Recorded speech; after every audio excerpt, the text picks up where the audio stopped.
Children's Leftovers, an article published in Good Housekeeping in 1890.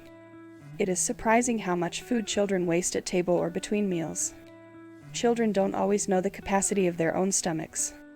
They ask for second helpings at meals, or a piece between meals, and when the coveted morsel is before them, the desire fails after a few small mouthfuls. Perhaps it is a piece of toast, an egg, or an apple. Without a thought, those remains are thrown into the scrap pail and fresh bread is cut for next time, perhaps only to be wasted in the same way as before. If economy be an object with the housewife, let her spend a few minutes' thought on the children's leftovers. Suppose it to be a piece of bread and butter, or toast, or an apple. Carefully cut away the bitten parts and lay aside on a clean plate. Next time the child asks for a piece, give him what has been saved. When he sees the piece has been well cared for, he will not refuse it, especially if it is hunger which prompts the request. Sometimes an egg is not eaten because it had not been boiled enough.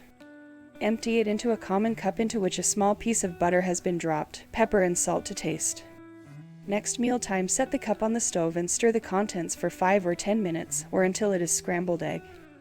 If not liked eaten in the cup, spread between slices of thin bread and butter, press together with the flat side of a knife, cut across and across. And you have 4 neat little sandwiches, which few children will refuse. Cold meat may also be made into attractive sandwiches. Cupfuls or half cupfuls of milk, put away in a cool place, will be welcomed again with joy by the thirsty little one. Always give each child its own leftovers, and let it be understood that one child will never be expected to eat what another has left.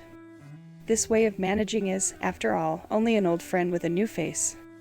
Our grandmothers did the very same with our mothers, but the difference was their leftovers hung like a drawn sword over their heads, and they were forced to eat, by way of punishment, the discarded article of diet. Under this system it became 100 times more nauseous than it was at first. These little economies, practiced by the careful housewife, will very materially aid in increasing the sum in the purse, which is so often needed for purchasing things more enduring than food and drink.